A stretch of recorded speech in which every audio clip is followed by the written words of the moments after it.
The purpose of this video is to give a clear and concise direction to the referees on how games should be officiated for the 2015 season.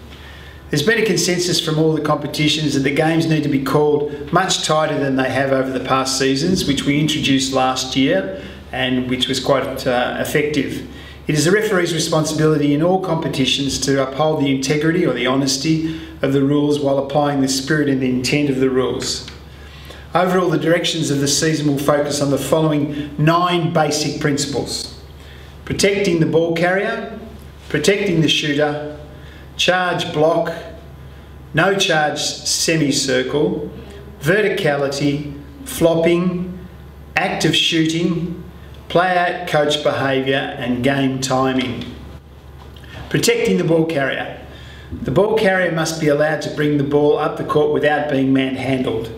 Fouls must be called if 2 hands are placed on the ball carrier. Fouls must also be called for defenders who place 1 hand on the ball carrier and do not remove it. A bit like jabbing. Bodying, checking, bumping or using their knees to move a player off their line must also be called a foul. Protecting the shooter. Any illegal contact on the shooter while in the act of shooting is a foul. Remember, referee the defence. Think like the offence, but referee the defence. Ask yourself who caused the contact. Be careful of bailing out shooters who initiate the contact. If there is any doubt as to the player is in the act of shooting, count the basket or award free throws. To clarify, a player is in the act of shooting when they gather the ball in a normal shooting motion. Charge block situations. Remember the 3 F's. Determine if the defender has their feet on the floor, they are facing their opponent and are in position first. Ask the question, who caused the contact? See the whole play and observe the point of contact. If it is down the middle and there's enough contact to warrant a call, call a charge. Move to get into good position to observe the play. Anticipate the play, but don't anticipate the call. Referee the defence and think like the offence. Establish if the offensive player breaks the imaginary vertical plane of the defender. If not, and the player goes to the floor, decide it is incidental contact or consider whether it is a flop. As for 2013 and 14 season, if there is an element of doubt, the call is to favour the offence and as such a block is to be called. This is not to be used as a cop-out by officials. We expect good defence to be rewarded with the appropriate call or no call as required. The no charge semicircle has changed from our previous season. With the introduction of the FIBA rule changes, the interpretation of whether a player is inside the no charge semicircle has changed. A player is now considered to be inside the no charge circle when the defensive player has 1 foot or both feet in contact with the no charge semicircle.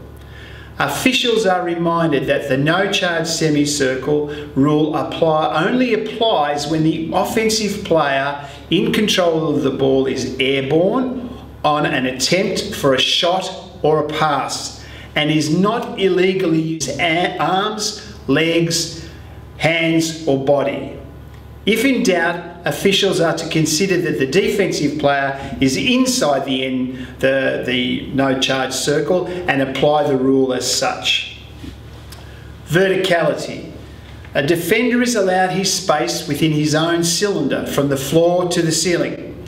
If a defender establishes a legal guarding position, just jumps straight up with arms not moving outside of their cylinder and contact occurs, it is usually incidental, no call.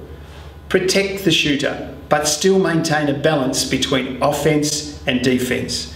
Do not bail an offensive player out by calling an unnecessary foul on the defence.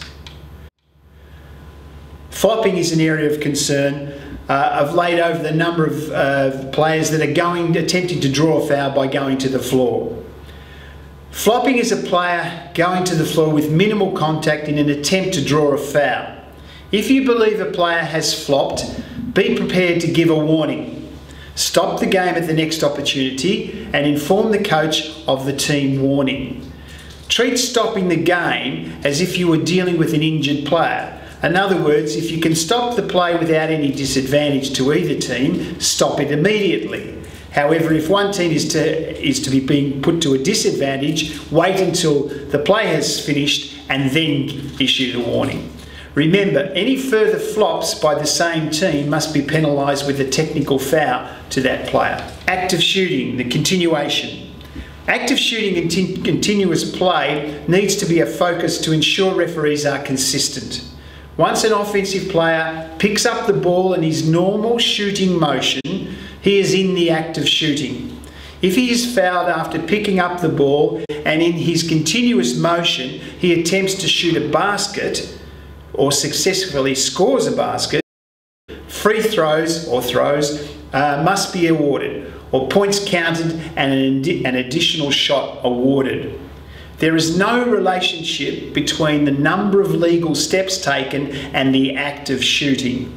If there is an element of doubt as to whether a player is in the shooting motion, count the basket or award the shots.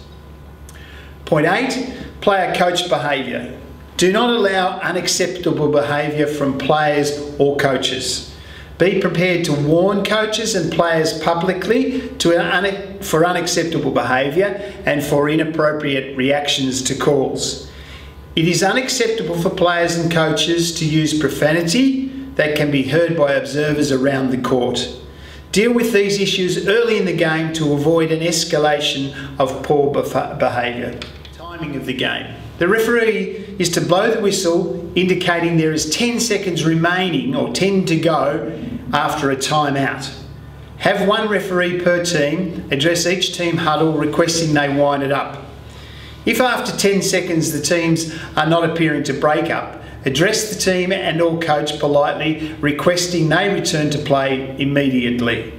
Referees must hustle to position, particularly during stoppages and for foul shot penalties. If there is a need for the officials to come together, do so as quickly as possible and deal with the issue quickly. Ensure you hustle to get to the quarters underway. In concluding, refereeing basketball is not an easy task. Players are athletic and the pace of the game is intense, making it difficult to control or even see everything that happens. A referee's greatest asset is consistency, which is what we should all be striving to achieve. We never stop developing. Use all of the resources available to you to help you improve. There are many parts that go to make up our great game. Refereeing is one of them. Remember that there are new rules coming into effect in the coming season. Information about these rules has been distributed. It is your responsibility to ensure you understand and implement the new rules.